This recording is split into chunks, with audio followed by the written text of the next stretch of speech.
Assalamualaikum warahmatullahi wabarakatuh. Halo Sobat Twitter, kembali lagi bersama gua di channel Satya Aquatic.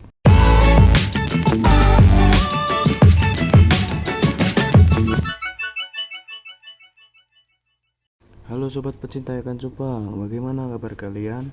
Ya, semoga diberikan kesehatan selalu dan dilimpahkan rezekinya sama Tuhan Yang Maha Esa. Amin amin ya rabbal alamin. Nah, jadi di video kali ini saya akan memberikan sedikit penjelasan singkat tentang kenapa ya ekor ikan cupang tidak bisa rapi atau rata seperti umumnya atau seperti orang-orang lain. Jika kita lihat di video-video orang atau foto-foto orang yang diposting di media sosial, itu terlihat ikannya itu kok bisa rapi, ekornya lurus ya. Tetapi kenapa ketika kita merawatnya kok tidak bisa rapi dan seindah yang mereka punya ya, malah berantakan seperti di video ini ya. Ini jika dilihat ekor bagian belakang dan bawah itu agak bengkok nekuk seperti gelombang atau tidak bisa lurus rapi bersih gitu. Nah, jadi di video kali ini saya akan memberikan sedikit penjelasan singkat tentang kenapa ekor ikan cupang tidak bisa rapi. Oke, langsung saja lanjut ke videonya. Nah, yang pertama yang perlu kita perhatikan adalah dari faktor airnya ya, teman-teman. Nah, untuk ikan cupang sendiri, jika semakin bagus kualitas airnya, maka semakin bagus mereka untuk bertahan hidup di air tersebut. Jadi saya sarankan jika kalian memelihara ikan cupang berjenis salmon, plakat, krontel atau yang lainnya, pasti yang diutamakan adalah faktor airnya. Jika airnya itu bersih atau sering diganti, maka ekor ikan cupang itu tidak akan yang namanya tidak rata, pasti semuanya rata. Karena faktor utama itu adalah dari kualitas air. Semakin baik kualitas air, maka semakin baik juga kehidupan si ikan tersebut. Nah, jadi saya sarankan untuk pergantian airnya, kalau memakai air bening bisa diganti 2 atau 3 hari sekali, dan jika untuk memakai ketapang ya 5-7 hari sekali. Itu jadwal pergantian untuk airnya, agar kualitas air tetap terjaga dan si ikan tetap sehat walafiat. Nah, setelah dari faktor yang air, kita memasuki faktor yang kedua, yaitu faktor pakan. Nah, untuk pakannya sendiri, kalian harus menggunakan pakan yang berprotein tinggi dan jangan menggunakan asal-asalan, apalagi untuk ikan yang sudah kita siapkan untuk mengikuti kontes. Harus menggunakan pakan yang mempunyai protein yang tinggi. Jika tidak ya seperti ini, ekornya kan berantakan, bergelombang dan tidak bisa lurus rapi. Nah, untuk pakannya sendiri tetap saja saya sarankan menggunakan pakan yang memiliki protein tinggi, yaitu pakan hidup ataupun pakan yang seperti udang dialusin Supreme Plus atau itu lupa saya. Jadi faktor pakan juga sangat mempengaruhi pertumbuhan si ikan.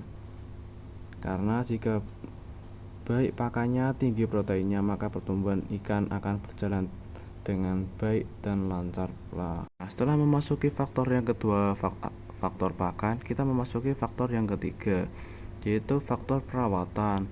Ingat ya, saat kita mengganti air si ikan, jangan lupa harus menggunakan serokan yang alasnya itu atau tempat untuk menambah si ikan itu harus halus atau tidak boleh kasar. Bentar, tadi yang jatuh coy. Nah, oke, lanjut. Sorry tadi ada yang jatuh dari atas. Nah, intinya itu tadi ya guys, kalian harus saat pergantian air harus menggunakan serokan atau jangan menggunakan tangan kasar kita yang dipenuhi dengan dosa ya, karena bisa merusak ekor ikan yang sangat halus dan lembut. Karena karena tangan kita yang kasar ini saat memegang ekor ikan cupang bisa saja ekornya itu ikut ketarik dan mengakibatkan kerobekan. Jika terjadi kerobekan, maka akan susah untuk merapikannya kembali seperti semula. Jadi saya sangat sarankan saat membersihkan air siikan harus menggunakan serokan yang mempunyai alas yang halus, dan jangan menggunakan tangan kita ya, karena bisa saja berakibat fatal. Ya seperti ini contohnya. Nah, jika kita lihat sendiri di sini ekornya kan berantakan. Nah, ini benar. Nah, ini terlihat kan seperti bergelombang, tidak rata dan tidak lurus bagus seperti kawan-kawannya.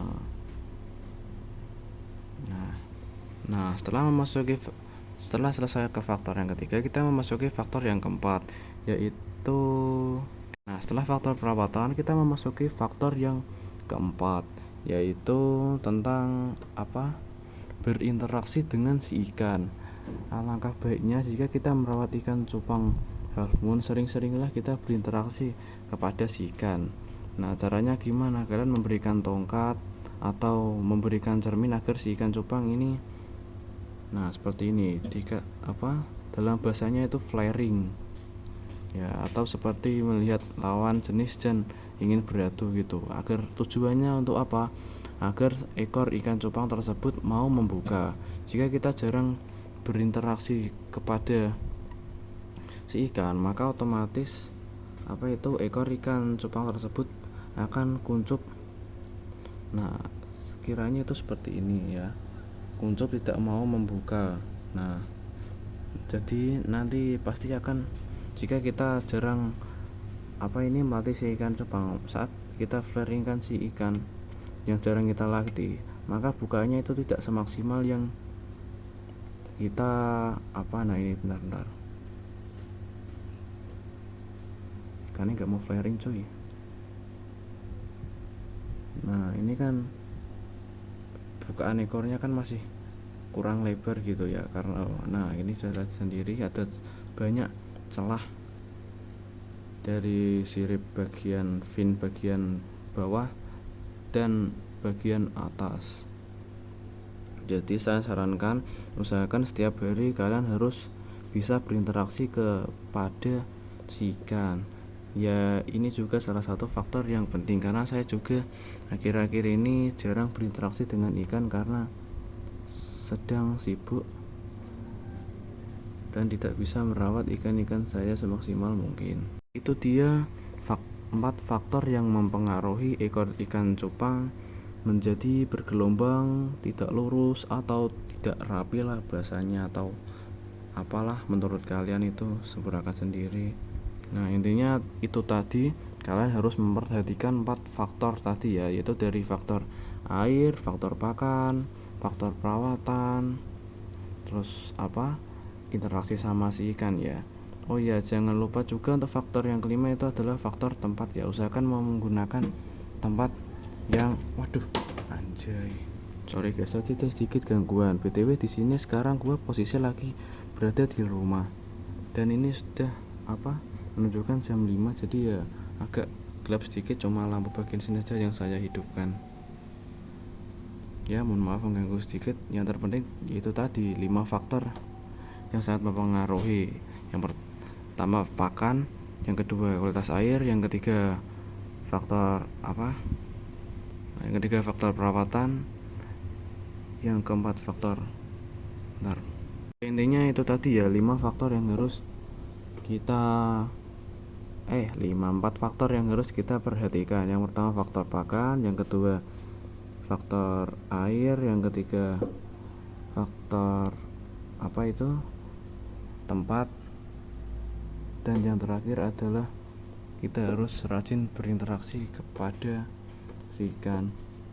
Oke, sekian dulu video dari saya, karena saya dari tadi membuat video ini agak kurang nyaman karena ya itu tadi, ini sudah menunjukkan waktu jam 5 sore dan ini juga saya sedang berada di rumah sendirian. Jadi sekian video dari saya, terima kasih. Wassalamualaikum warahmatullahi wabarakatuh.